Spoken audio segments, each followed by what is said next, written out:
Si on peut gagner un peu de temps sur je ne sais pas ce qu'en pense notre auditoire à Montpellier.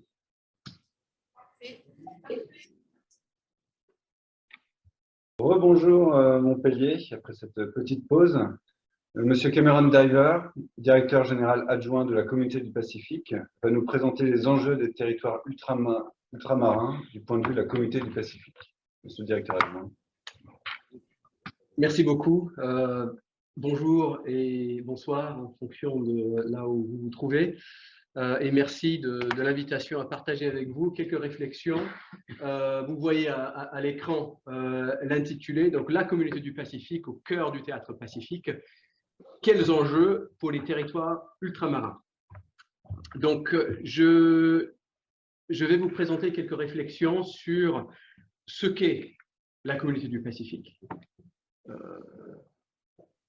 Quelques perspectives pour les territoires ultramarins de l'Océanie ainsi que pour la France et également l'opportunité que représente l'Océanie, dont la CPS, la Communauté du Pacifique, est une composante, pour les collectivités françaises du Pacifique ainsi que pour la République française.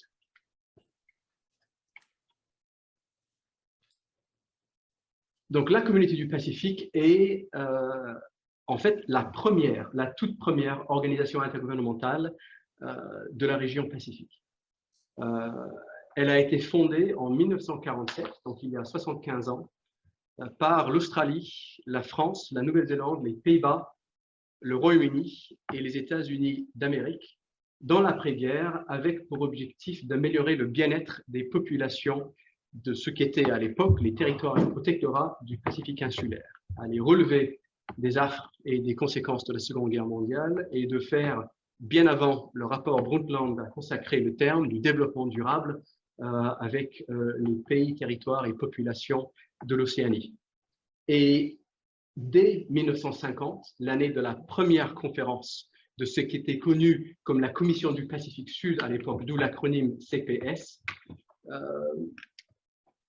l'organisation a été connue et reconnue comme étant le Parlement des peuples du Pacifique, le seul lieu, et probablement le seul lieu intergouvernemental au monde à l'époque, où se retrouver autour d'une même table pour débattre des grands enjeux, les représentants des États de tutelle, les commissaires, et les représentants des peuples autochtones des territoires à l'époque.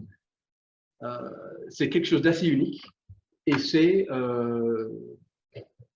je pense, l'un des tout premiers exemples de ce que l'on pourrait appeler le régionalisme inclusif, qui fait fi du statut institutionnel d'une collectivité pour ne prendre en compte que la légitimité des voix qui se portent sur les enjeux de développement, que ce soit humain, social, environnemental, économique ou autre. Et cela, il y a presque 75 ans, 1950. Aujourd'hui, la CPS compte 27 États et territoires membres. L'Australie, la France, la Nouvelle-Zélande, le Royaume-Uni et les États-Unis d'Amérique restent comme États membres fondateurs. Les Pays-Bas ont quitté la CPS dans les années 60 lorsque la décision a été prise de céder ce qu'était l'Irian Jaya à l'Indonésie, donc la Papouasie occidentale aujourd'hui. Et aujourd'hui, tous les pays et territoires insulaires, donc les 22 États et territoires insulaires du Pacifique, sont membres à part entière de l'organisation également. La CPS travaille dans plus de 25 secteurs. Alors, je ne vais pas les citer de manière exhaustive, mais ça couvre la gamme des 17 objectifs de développement durable adoptés par les Nations Unies. Ça passe de l'agriculture durable, la biosécurité, la culture, la pêche, l'enseignement, la sécurité alimentaire, les droits de la personne, la santé, la sécurité maritime, la gouvernance. Okay, donc, vous voyez bien que c'est du développement au sens large que nous faisons dans énormément de secteurs et avec énormément aussi de partenaires.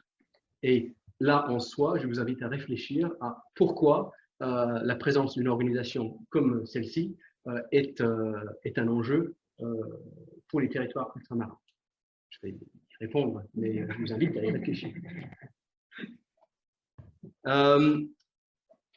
La CPS, c'est aussi plus de 600 employés, plus de 600 fonctionnaires internationaux. Le siège est à Nouméa, en Nouvelle-Calédonie, depuis 1949, sachant qu'à l'époque, il y avait un petit concours entre Suva, aux Fidji, Port Moresby, en Papouasie-Nouvelle-Guinée, et Nouméa, en Nouvelle-Calédonie, et que la décision avait été prise de mettre le siège à Nouméa, en particulier puisque la Commission du Pacifique Sud, donc la CPS de l'époque, sous sa dénomination à l'époque, a pu rentrer quasiment directement dans les anciens bâtiments du commandement supérieur des forces américaines en Océanie, qui était ici pendant la Seconde Guerre mondiale, et donc sur un site qui est à peu près à une centaine de mètres du siège actuel, a intégré le Pentagone du Pacifique, ainsi que les logements qui, à l'époque, avaient été construits pour héberger la troupe. Donc là, vous voyez le pourquoi du comment d'un certain aspect géopolitique et stratégique du choix qui a favorisé le choix de Nouméa à l'époque. Nous bénéficions également d'un bureau régional à Suva, comme l'a mentionné Hélène Guaron-Ponsard, effectivement, avec des effectifs plus nombreux à Suva qu'à Nouméa, mais ça, c'est parce qu'en 2012, à l'issue d'un processus de rationalisation des organisations internationales en Océanie, il avait été décidé que la CPS absorberait deux organisations existantes en son sein, dont les sièges étaient déjà à Suva, et on a donc absorbé plus d'une centaine de personnes dans notre effectif, ce qui a fait que la bascule numérique est en faveur de Suva, mais cela ne suppose aucunement qu'il y a eu une décision stratégique de vouloir soit dépouiller le siège à Nouméa ou de manière stratégique favoriser ce site-là aux dépens de la Nouvelle-Calédonie. Nous avons également un bureau sous-régional en Mélanésie, basé à Port Vila, et un petit bureau projet à Honiara, aux îles Salomon, un bureau sous-régional en Micronésie, à Pohnpei, la capitale des États fédérés de Micronésie. Nous avons un bureau de liaison en Europe à Paris, qui travaille non seulement avec la France, mais avec l'ensemble de nos partenaires européens, dont l'Union européenne, mais bien d'autres encore. Et nous allons établir, à la suite d'une décision de la conférence de la CPS, un bureau pour la Polynésie. Et cette année, doit s'effectuer les travaux, l'appel à candidature, etc., pour choisir le lieu d'implantation de ce bureau sous-régional qui desservirait les membres de la CPS qui font partie de la sous-région polynésienne en Océanie. Et bien évidemment, on a du personnel sur le terrain dans plusieurs pays du Pacifique à un moment donné, et nous avons deux langues officielles de travail, l'anglais et le français. Donc la CPS est également vecteur de la francophonie, à la fois sur le plan linguistique ainsi que sur les valeurs de coopération que la francophonie porte également, et qui peuvent, j'aime le dire aussi, être portées en anglais également. Ce n'est pas parce qu'on ne parle pas français qu'on peut porter les valeurs de la francophonie. L'anglais peut également être vecteur de ces valeurs-là, et c'est un élément qui est souvent négligé dans le débat sur la question. Alors, ça, c'est pour vous donner, vous avez vu des cartes de la région Pacifique. Là, c'est l'illustration des membres de la communauté du Pacifique, à la fois les membres océaniens, et puis en bas à droite, le rappel des 5 États membres fondateurs qui restent. Mais quand on voit sur une carte, quand on prend un avion et on fait 22 ou 24 heures en fonction de son lieu de départ, on se dit oui, c'est loin, oui, c'est grand, mais en fait, on ne sait pas vraiment parce que c'est abstrait. La taille, c'est abstrait. C'est comme quand on parle de milliards de dollars, on dit oui, c'est beaucoup, mais en fait, savoir ce que ça fait d'en avoir des milliards, ça reste très abstrait pour la plupart d'entre nous. Donc là, c'est pour vous donner une idée de ce que cela représente. Okay? Dans le Pacifique, on peut y mettre la quasi-totalité de la masse terrestre planétaire, et c'est ça l'enjeu de la géographie l'enjeu de la tyrannie de la distance. On est en train de travailler dans un continent océan de la taille de l'Afrique, de l'Amérique du Sud, du Moyen-Orient, de l'Europe centrale, d'une partie de l'Amérique du Nord, etc. Okay? C'est ça l'enjeu. Comment faire du développement, comment faire de l'influence, comment faire de la coopération sur ce qui est une masse océanique et non pas une masse terrestre ou un continent au sens traditionnel du terme. C'est un continent bleu. 23, 22 États et territoires insulaires, 800 000 km² de terre et 30 569 000 km² de zones économiques exclusives, sans parler de la haute mer. Donc, c'est gigantesque. C'est le poumon bleu de la planète. L'océan Pacifique absorbe à peu près 13% des émissions de CO2 annuellement, okay, des émissions de l'industrie, des énergies fossiles. L'océan Pacifique contribue à la sécurité alimentaire mondiale avec plus de 2,5 millions de tonnes de thonidés qui sont pêchées dans les eaux, en particulier du Pacifique central et occidental, chaque année. C'est 34% de la pêche mondiale de thon. C'est, en 2016, 2,5 milliards de dollars US de bénéfices, okay, dont 850 millions restent dans la région au bénéfice direct des États, en particulier côtiers du Pacifique insulaire. Cette région-là que vous voyez héberge également 3 des 35 hotspots mondiaux de biodiversité. La Mélanésie, en fait les îles de la Mélanésie orientale, la Nouvelle-Calédonie est une région qui s'appelle dans la nomenclature Polynésie, Micronésie.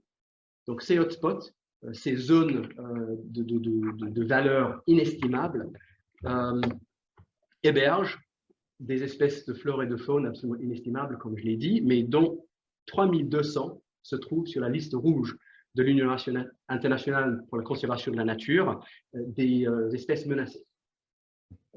Il y a aussi 13 sites du patrimoine mondial de l'humanité qui peuvent se trouver parmi les îles, les pays du Pacifique. Et il y a une trentaine sur la liste tentative, la liste prévisionnelle de sites pouvant être admis au patrimoine mondial de l'humanité.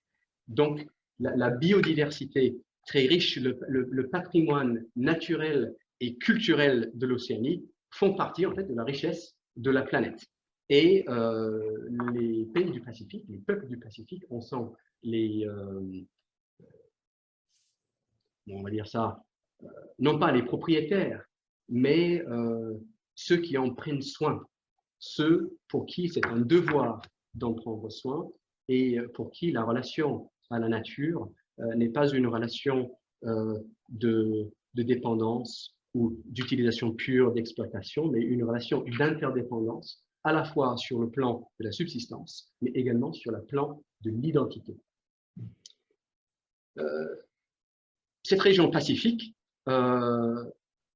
est important, est un enjeu, également parce que ces pays et territoires, ainsi que les grands États ayant un intérêt géographique, stratégique et une présence, la France, l'Australie, la Nouvelle-Zélande, le Royaume-Uni, les États-Unis, etc., sont présents. Et dans le débat mondial, tout cela compte. 12 États insulaires du Pacifique sont membres des Nations Unies. 9 sont membres du Commonwealth. Si on rajoute les États métropolitains, ces chiffres-là, c'est 16 et 11 respectivement. Il y a des membres de la francophonie, un membre associé, en espèce avec la Nouvelle-Calédonie. Et on peut se dire, bah, ce sont des micro-États, ce sont des petits États insulaires en développement, malgré la taille de leurs espaces maritimes. Mais leur vote dans les enceintes internationales et multilatéral compte autant que le vote de la Chine, de la Russie, des États-Unis, de la France. Et en tant que bloc ou individuellement, chaque pays porte avec lui donc une influence qui peut être monnayée, qui peut être recherchée, qui peut être, encore une fois, vecteur d'influence. Et dans le cadre de ce qui a été déjà présenté par le général Putz en particulier, le Pacifique compte, parce que quand on dit Indo-Pacifique, il y a bien évidemment Pacifique là-dedans. On a tendance, quand on dit Indo-Pacifique ou Asie-Pacifique, de se concentrer sur l'Indo ou sur l'Asie. Or, moi, ce que je veux démontrer à travers mon propos, c'est qu'il faut parler vraiment du Pacifique, parce que c'est ça qui, là, aujourd'hui, fait la bascule de la géopolitique mondiale. On s'intéresse à l'océan, on s'intéresse à ses ressources, on s'intéresse à ces pays pour toutes les raisons que j'ai citées et d'autres que je citerai encore, et je ne serai pas exhaustif non plus. Donc, qu'est-ce qu'on fait, nous, la communauté du Pacifique, dans cet espace? La mission est à l'écran, je ne vais pas vous le répéter, mais on appuie le développement durable en essayant d'appliquer une approche qui est centrée sur l'humain dans les domaines de la science, de la recherche et de la technologie. Et à travers, comme je l'ai déjà dit, tout l'éventail des objectifs de développement durable. Donc, nous œuvrons au service de l'ensemble de nos membres en tissant et en valorisant les liens entre le climat, l'océan, la terre, la culture, les droits, la bonne gouvernance, et en établissant des partenariats de confiance, on espère, et en investissant dans les populations du Pacifique, et surtout en comprenant les contextes qui leur sont propres. Parce que pour relever les multiples défis, on doit comprendre le contexte dans lequel on travaille, et il n'y a pas qu'un contexte régional. Il y a peut-être un macro-contexte, mais il y a des micro-contextes qu'il faut comprendre, parce qu'on ne peut pas faire du développement à Tuvalu de la même manière qu'on le ferait en Papouasie Nouvelle-Guinée, en Nouvelle-Calédonie, au Wallis-et-Futuna ou ailleurs. Donc, comprendre le contexte est essentiel. La communauté du Pacifique contribue à des objectifs de développement qui visent l'avènement d'un Pacifique bleu, cette notion de Blue Pacific, qui est le vecteur en fait des aspirations de développement de la région. Donc un Pacifique bleu qui est unifié sur en source de la sécurité, juste, équitable et résilient. Ce que l'on souhaite, c'est que ces objectifs soient modelés par les transformations que nous devons opérer pour garantir l'efficacité institutionnelle de notre action, pour garantir la bonne gouvernance des engagements régionaux et également pour garantir la réponse adéquate aux priorités nationales des membres et des engagements internationaux pris au niveau de la région, voire même dans les enceintes globales. Et tout cela s'est articulé autour de 7 axes prioritaires dont la résilience et l'action climatique se trouvent au centre. Mais on a bien évidemment les ressources naturelles et la biodiversité, les systèmes alimentaires, l'équité, l'éducation, le développement social, les économies et les moyens de subsistance, la santé planétaire et l'efficacité institutionnelle transformatrice. Maintenant que le décor est planté, quels sont donc les enjeux pour les territoires ultramarins? Premièrement, la communauté du Pacifique est la seule, l'unique communauté régionale de développement qui existe en Océanie. Il n'y a aucune autre plateforme multilatérale qui travaille sur l'ensemble de la gamme des sujets de développement et qui réunit autant de membres et de partenaires. Tous les pays et territoires du Pacifique en sont membres. Les grands États métropolitains avec un intérêt particulier, une implantation particulière, une histoire particulière en Océanie, en sont membres. L'Union européenne est depuis l'an dernier le premier observateur permanent auprès de la communauté du Pacifique. Nous avons des partenariats avec la Banque mondiale, la Banque asiatique de développement, le Fonds vert pour le climat, le Fonds d'adaptation, des partenariats bilatéraux avec un certain nombre de bailleurs internationaux où qu'ils se trouvent sur la planète. Et cela, c'est un enjeu. C'est un enjeu en termes de résultats, de ce que la CPS peut mettre en œuvre avec et ou pour les territoires ultramarins pour répondre à leurs propres objectifs de développement, mais c'est aussi un enjeu en termes de stratégie, d'influence. C'est un enjeu d'insertion et de coopération régionale. La CPS, les territoires ultramarins français en Océanie, sont géographiquement situés au cœur du Pacifique. Et donc, ils font partie, de fait, en fait, de l'enjeu océanien et de celui de l'Indo-Pacifique. Mais en faisant partie de cet enjeu-là, ils peuvent, et là, je parle autant pour la CPS que pour les territoires, en être également des acteurs, peuvent profiter des sources d'opportunités qui découlent du contexte particulier que d'autres ont très bien décrit. Mais ce que je constate, en fait, c'est une sous-utilisation des plateformes internationales et régionales à ces fins-là.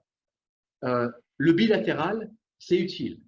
Okay, c'est très utile, ça permet de nouer des relations privilégiées avec ses voisins, avec ses partenaires, mais ça a des limites.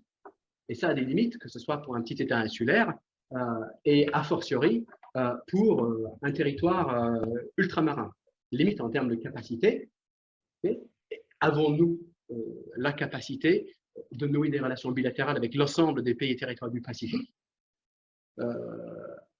Avons-nous la capacité de rayonner comme on le souhaiterait sur le plan bilatéral pour mener à bien notre stratégie d'influence si on en a une. Et donc, la CPS, la Communauté du Pacifique, comme d'autres organisations qui existent dans la région, est une réelle opportunité. C'est une opportunité, en fait, à travers une plateforme multilatérale de mutualisation des contacts. Ça, on n'a pas besoin de faire du bilatéral tout le temps parce qu'on vient à la CPS et à une conférence, on a le Premier ministre de Samoa, le Premier ministre de Tonga, le président des États fédérés de Micronésie, le ministre des Affaires étrangères de la Nouvelle-Zélande, le ministre des Outre-mer de la République française, etc., etc.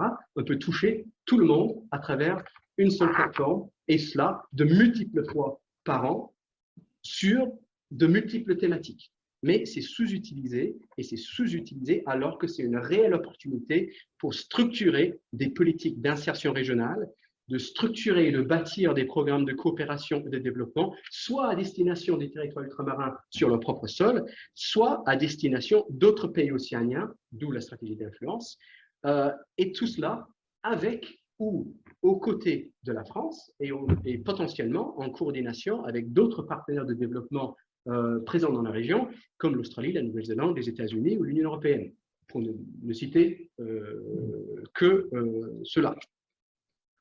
Et les objectifs de tout cela, ça peut être multiple.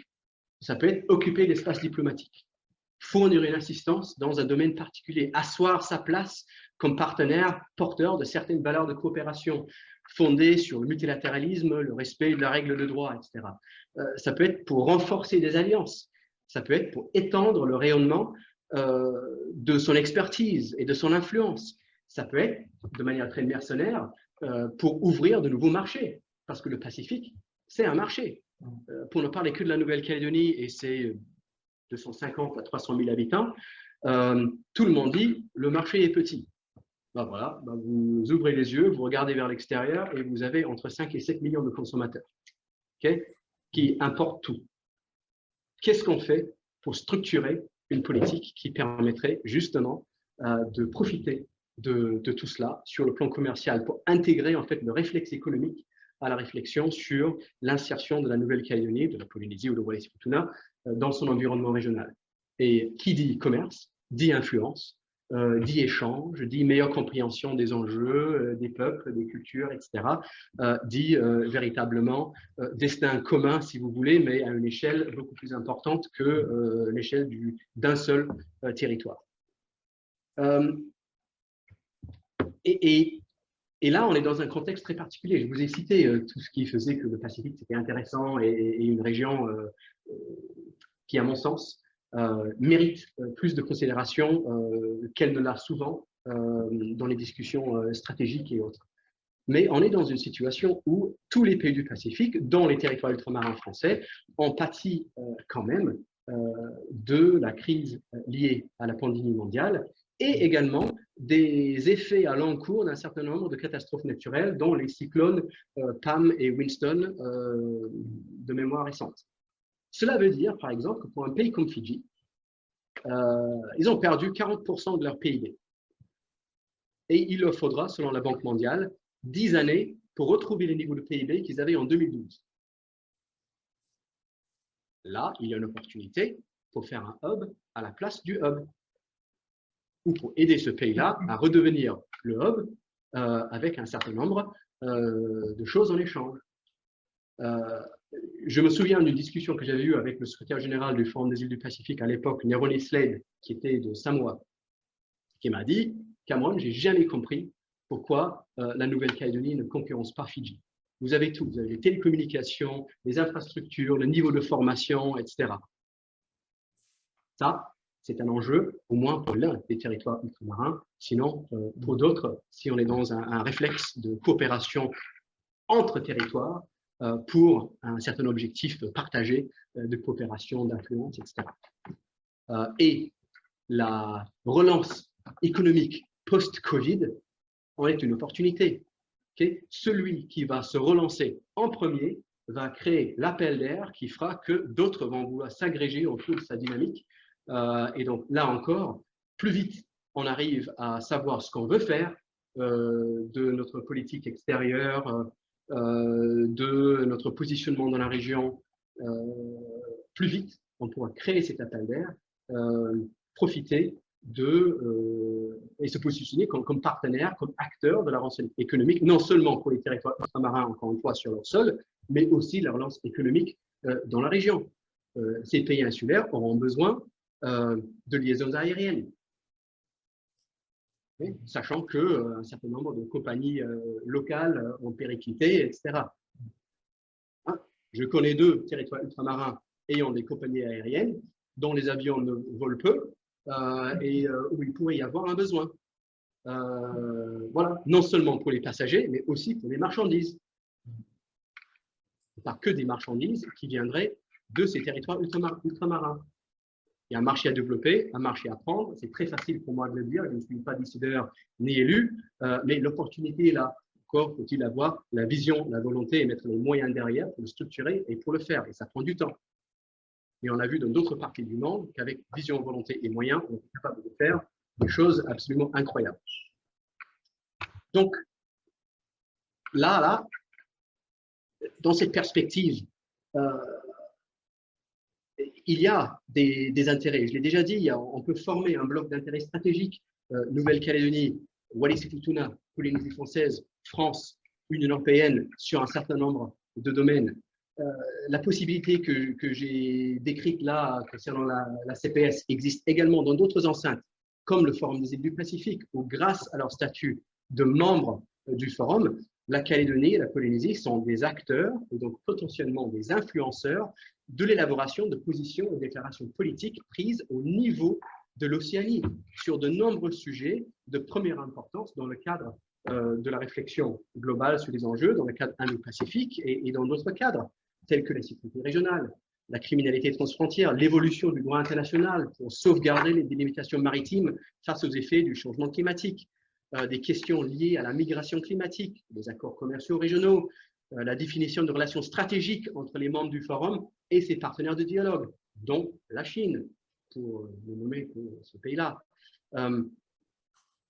Tout cela, c'est une opportunité, c'est un enjeu, c'est un fruit mûr qui ne demande qu'à être cueilli. Et bien évidemment, parce qu'on est ici avec les forces de défense et de sécurité, il y a aussi des synergies qui sont un enjeu à trouver. On a eu l'occasion d'en discuter, mon général, sur cette notion bicéphale mais complémentaire de pas de stabilité et sécurité sans développement durable, et pas de développement durable sans stabilité et sécurité. C'est quelque chose qui, à mon sens, encore une fois, et on en a parlé, Hélène, il y a depuis de longue date et avec d'autres, là encore, c'est un enjeu pour ramener la défense dans le développement durable et injecter plus de développement durable dans la défense. C'est synergistique, mais encore une fois, on en parle peu, on en parle plus qu'on en parle à un certain moment, mais on n'a pas encore trouvé le moyen de faire les choses systématiquement, et j'espère que sur la base de nos discussions récentes en général, on pourra effectivement non pas identifier les synergies, mais en profiter pleinement. Voilà. Et donc, c'est la participation active et volontariste au concert des pays du Pacifique à travers les organisations et les coopérations régionales, ainsi que par le biais de la coopération et des relations bilatérales, qui permettrait aux territoires ultramarins de contribuer très directement à la définition, à ce que l'on vit, à la définition du régionalisme océanien. Donc, c'est la philosophie qui constitue le socle d'une identité et des aspirations de développement communes dans la région Pacifique, d'une volonté partagée de coopération régionale et internationale et des efforts pour favoriser une plus grande intégration régionale par la suite. Et donc, là, vous avez les domaines que j'ai listés là. Je ne vais pas y aller de manière exhaustive, encore une fois, faute de temps. Mais dans le contexte régional actuel, où on le voit et on l'a entendu, l'extension de l'influence de certains pays s'accompagne en fait d'une militarisation croissante du discours politique et de la politique étrangère, et où on constate par exemple des scissions au sein du Forum des îles du Pacifique, scissions qui ont conduit les pays micronésiens à annoncer leur retrait de cette organisation politique de l'Océanie, en désaccord avec la nomination ou l'élection du secrétaire général du Forum, et où, en raison de tout cela, il se peut très bien que le secrétaire général actuel démissionne de ses fonctions dans un avenir relativement proche pour prendre un autre poste et pour être remplacé par un micronésien pour ramener ces pays-là dans le giron.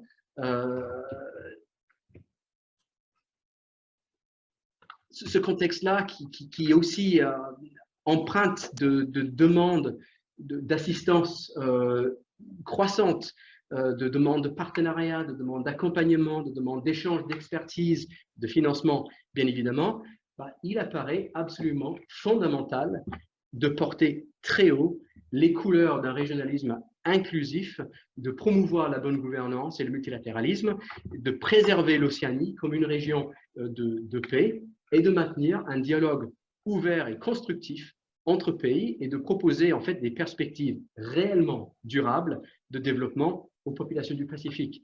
Et c'est là aussi un enjeu pour les territoires ultramarins, c'est là aussi un enjeu majeur de l'Indo-Pacifique, et c'est là aussi une opportunité de positionnement stratégique pour les territoires ultramarins et pour la France. Donc, en conclusion, tout ce qui précède, tout ce que je viens de dire, en fait, c'est une vision partielle. Effectivement, ça peut être partiel et partial. En tout cas, c'est tout à fait non exhaustif. Mais ce que je veux essayer de vous communiquer, c'est que le Pacifique, c'est une vaste région dont la géographie rend la tyrannie de la distance, en fait, une réalité quotidienne pour des millions de personnes. C'est un continent océan qui doit relever de multiples défis de développement et dont les îles, la biodiversité et les populations sont parmi les plus vulnérables aux catastrophes naturelles et aux effets du changement climatique. C'est une région qui, grâce à ses ressources naturelles inestimables et grâce aux opportunités de développement qu'elle présente, et parfois en raison de la conjugaison malheureuse de la vulnérabilité et de la dépendance, est de plus en plus courtisée par les grands acteurs de la géopolitique mondiale et potentiellement impactée par leurs actions, leurs accords et leurs désaccords. Et donc, pour toutes ces raisons, et compte tenu de sa contribution globale à la préservation de la biodiversité, à la réduction des émissions, à la sécurité et aux systèmes alimentaires, à l'action pour le climat et à une myriade d'autres domaines, l'Océanie doit être considérée comme un enjeu essentiel dans toute vision et toute politique pacifique, peut-être pour les territoires ultramarins, et aussi indo-pacifique. Et en fonction de leurs ambitions et de leurs moyens, et fortes de leur triple identité océanienne, française et européenne, les collectivités françaises du Pacifique pourraient saisir les multiples opportunités qui sont présentées par le contexte régional actuel pour y jouer un rôle beaucoup plus important et contribuer au développement de ce régionalisme océanien ouvert et inclusif, irrigué par l'esprit du multilatéralisme comme un élément fondamental de l'Océanie et de l'Indo-Pacifique de demain. Et pour cela, la France et ses territoires bénéficient d'un outil de choix, la communauté du Pacifique, qui par sa présence en Nouvelle-Calédonie, par son réseau océanien et international, positionne de fait la Nouvelle-Calédonie à la confluence de tous les États et territoires de la région, à la confluence de multiples partenariats internationaux et à la confluence de l'ensemble des opportunités de coopération, de développement et d'influence qui en découlent. Donc, mon postulat, mon interrogation de départ était quels enjeux pour les territoires ultramarins, point d'interrogation. J'ai envie de vous dire de manière plus affirmative cette fois-ci, au-delà même de la CPS, l'Océanie, quel enjeu pour les territoires ultramarins. Je vous remercie. Merci, monsieur le directeur adjoint. Nous avons quelques questions sur le fil de discussion. Un de nos auditeurs nous demande comment nous pouvons sécuriser un si grand espace maritime, comment la CPS peut aider ses États membres à sécuriser leur espace maritime. C'est une excellente question.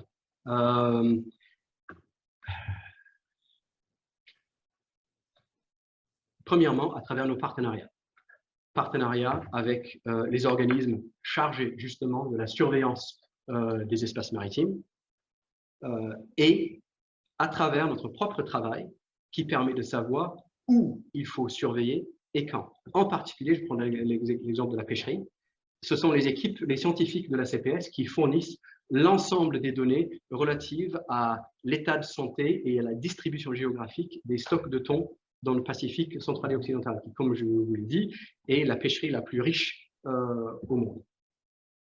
Nous pouvons donc dire qu'à tel moment, en fonction de la saison, en fonction de la température à la surface ou en profondeur, la distribution risque d'être telle ou telle dans tel ou tel domaine. Et donc, mieux informer les efforts de surveillance en fonction de la concentration des ressources qui attirent les convoitises.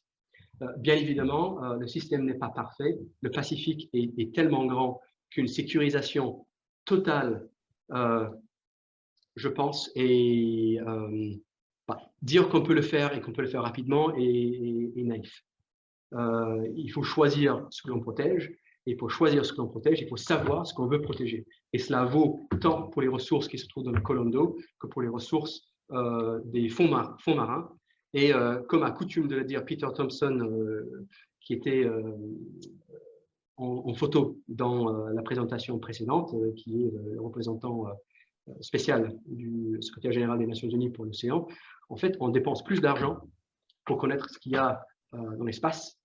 On connaît plus sur la surface de la Lune qu'on en connaît sur le fond de l'océan. Peut-être faut-il inverser le calcul. Il faut bien comprendre notre grand environnement dans l'univers, mais pour l'avenir de l'humanité et pour ces questions de sécurisation des ressources et d'exploitation durable des ressources, encore faut-il investir massivement dans les sciences océaniques pour comprendre l'océan et puis comprendre comment on peut conserver ces espaces et ces espèces et les utiliser et les gérer de manière durable. Dans le développement durable, il y a aussi l'éducation. Pensez-vous que la Nouvelle-Calédonie puisse devenir un hub de l'éducation? Je pense que oui. Mais encore une fois, ça c'est une question Et encore une fois, je ne veux pas sortir de mon rôle. C'est une question de volonté de la Nouvelle-Calédonie de vouloir l'être et de mettre en place les moyens. C'est une question de volonté des institutions. Bien évidemment, il y a un bénéfice énorme à tirer de la présence du système éducatif français en Nouvelle-Calédonie, qui est un système de qualité reconnu au niveau mondial, dont les qualifications ont une réelle valeur, soit pour poursuivre ses études, soit pour intégrer le marché du travail.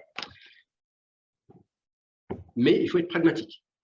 Et là, je vais vous parler de la francophonie en anglais. Okay? On peut attirer les personnes ici en Nouvelle-Calédonie pour faire de l'enseignement, quel que soit le degré, en français. Et c'est très bien, encore une fois, c'est l'ouverture sur le monde. Moi, j'ai appris le français. Et l'ouverture sur le monde, pour moi, ça a été gigantesque. Je suis une meilleure personne, une personne plus ouverte, quelqu'un qui comprend beaucoup mieux les enjeux, la culture française, etc. Parce que la langue est une vecteur ultra puissante de la culture et de tout ce qui se véhicule derrière. Et quand on parle bien la langue, que ce soit sa langue maternelle ou une deuxième ou une troisième langue, là, les échanges que j'ai avec vous, là, c'est différent. Si j'avais un interprète qui disait quels sont mes propos, qu'est-ce que vous ressentez? C'est comme un film doublé. Vous avez l'émotion, vous avez la voix de la personne, vous arrivez à faire la connexion mentale entre le visage et la voix et tout le reste. Ah, non. Donc, voilà. Tout cela pour dire que oui, il faut faire de la francophonie et de l'éducation en français. Mais il faut aussi être capable de déployer des enseignements issus de l'éducation nationale ou de l'enseignement supérieur français en anglais. Parce que ce qui est sûr, c'est que tout le monde ne va pas vouloir apprendre le français et ne va pas pouvoir le faire à un certain niveau pour pouvoir justement suivre dans la nuance un certain nombre d'enseignements. Imaginez-vous quelqu'un qui a fait 6 mois de cours de français, même de très bon niveau, pour intégrer l'université et qui se trouve devant un cours d'économie, de philo ou de je ne sais quoi, avec toutes les références qui vont avec. Et là, en fait, quelques grandes écoles en France l'ont compris, en proposant des masters exécutifs, des enseignements en anglais également, ou dans des cursus bilingues. Ici, avec l'Université de la Nouvelle-Calédonie, il y a une volonté de le faire et je participe justement aux enseignements d'un master développement durable qui est dispensé à partir de l'université, mais qui vise des étudiants à l'international et dont les enseignements, ou une bonne partie des enseignements, se déroulent en anglais, sur les thématiques comme le changement climatique, le développement durable, l'aménagement du territoire, etc., etc. Donc oui, la Calédonie peut l'être, mais il y a des choix à opérer pour créer des cohortes déjà de Calédoniens capables d'interagir avec leurs pairs en anglais sur des thématiques professionnelles, d'éducation, etc. Et il y a le besoin de structurer la filière d'enseignement pour projeter cela vers l'extérieur, sinon à l'extérieur, et attirer les personnes vers ce qui pourrait être potentiellement effectivement un hub d'éducation et d'enseignement, si telle en était la volonté des autorités ici. Observez-vous depuis, vous parliez d'influence dans la zone, dans cet océan continent. Est-ce que cela vient perturber les processus décisionnels au sein de la CPS? Et comment faites-vous pour vous affranchir de ces luttes? Alors, on ne peut jamais s'en affranchir entièrement. Ça, c'est le jeu de la géopolitique, c'est le jeu de la diplomatie. Maintenant, la CPS est un animal particulier puisque son ADN a été l'inclusivité depuis le départ. Ce qui a fait qu'avec cette inclusivité est venu le consensus. Il est très rare et je n'y ai jamais assisté, y compris à l'époque où j'ai siégé comme représentant d'un État membre auprès de la CPS, d'avoir un vote majoritaire. Il y a ce Pacific Way, cette forme de palabre, d'échange qui fait qu'on essaie de rechercher une solution consensuelle. Ça peut prendre plus de temps, ça peut être frustrant, ça peut édulcorer parfois les choses, mais cela permet aussi de gommer les différences et les clivages pour retomber sur l'essentiel de ce qui peut unir les membres de la CPS dans un domaine particulier. Maintenant, encore une fois, ce n'est pas parfait. mais c'est à travers ce travail sur le consensus qu'on essaie de limiter en fait les incidences néfastes des jeux d'influence qui, pour le coup, se jouent, mais peut-être pas en plénière, se jouent en coulisses, où pays A essaie d'influencer pays B pour le ramener plus vers sa position, position qui va être proposée comme la position de consensus, etc. etc. Donc, bien évidemment, il ne faut pas être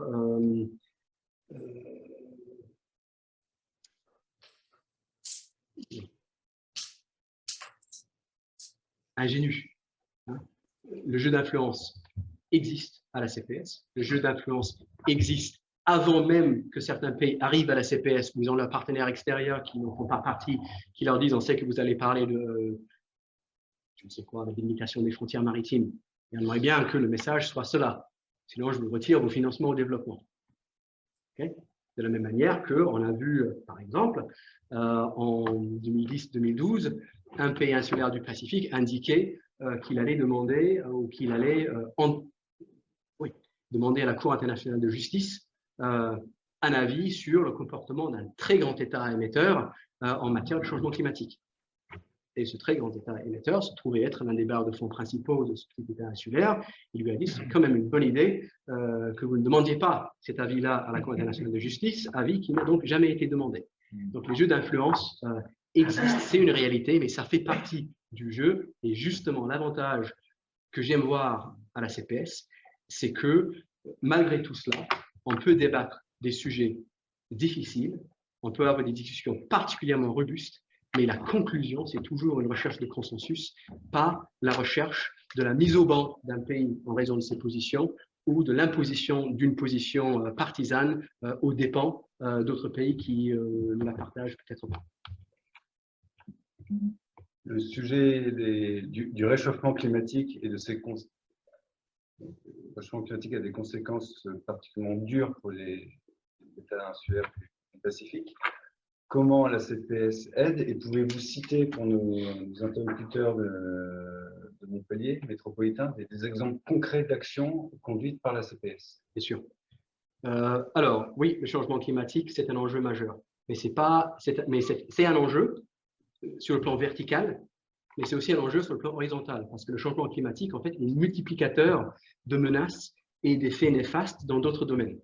Quand on parle de changement climatique, ce n'est pas que des émissions de CO2.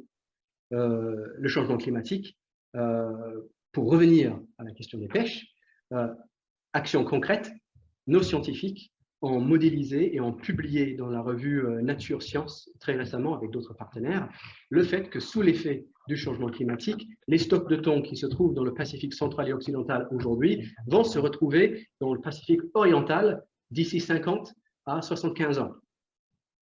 Si cela se passe comme ça, et en l'état actuel de la mise en œuvre des engagements pris, parce qu'il y a une grosse différence quand même entre les engagements qui sont pris dans les salles de conférence et leur mise en œuvre réelle sur le terrain, si cela se passe comme ça veut dire que les 22 États et territoires que je vous ai cités, sauf peut-être Kiribati, parce qu'il y a une partie de Kiribati qui se trouve à l'est, ça a la particularité d'être un pays avec 3 zones de haute mer qui séparent ses composantes insulaires, voire même la Polynésie française, resteraient les seuls pays du Pacifique à bénéficier en fait, de la pêche au thon. Alors que Tuvalu, aujourd'hui, retire 99% de son PIB, par exemple, de la pêche. D'autres pays, c'est très, très similaire. Donc, nous, on modélise tout cela pour permettre justement des décisions à la fois sur le niveau d'ambition en matière d'atténuation qu'il faut avoir, mais aussi pour aider les pays à identifier d'autres filières qui viendraient remplacer, se substituer à la filière pêche. On fait aussi des actions en matière d'adaptation au changement climatique.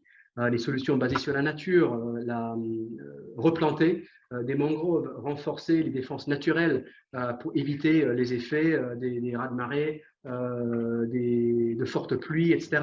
On travaille dans notre laboratoire à Suva sur l'adaptation des plantes, des cultures vivrières aux effets du changement climatique. Le taro, par exemple, est une culture traditionnelle, à la fois sur le plan de la coutume et aussi sur le plan de la subsistance alimentaire en Océanie.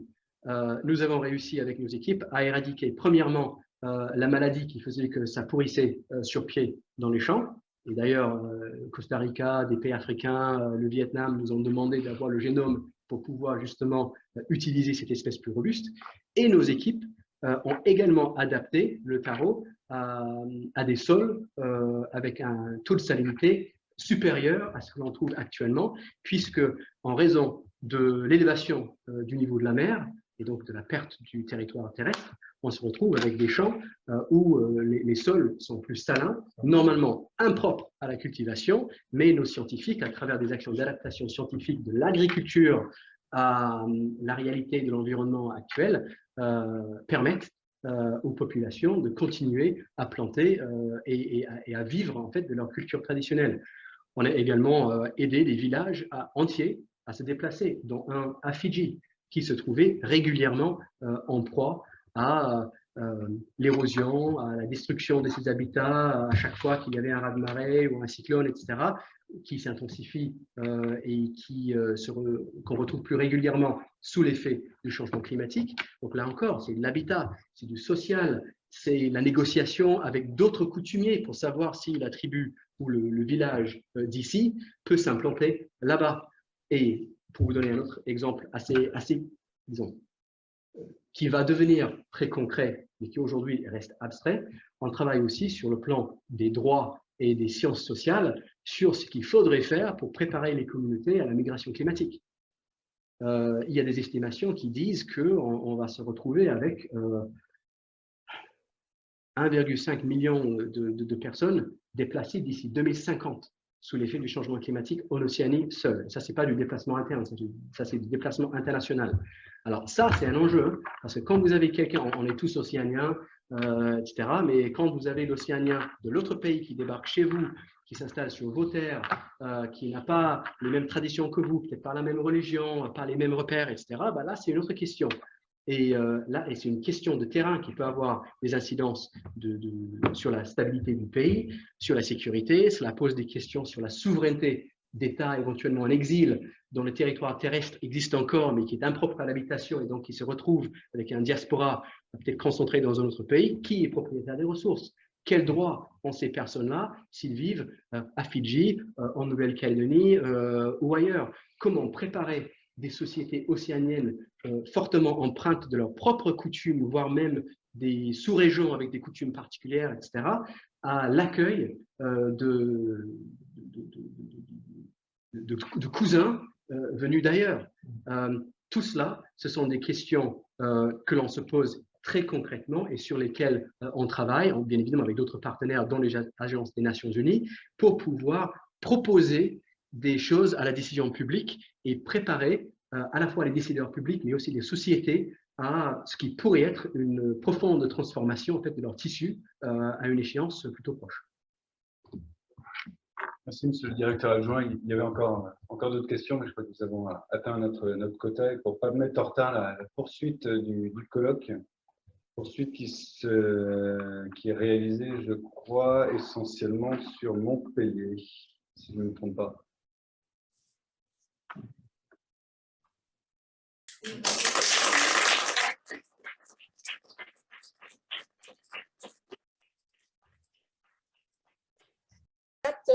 Je suis Marie-Ange Rivière, donc je suis l'homologue d'Isabelle Amiot, la déléguée académique pour le trinôme.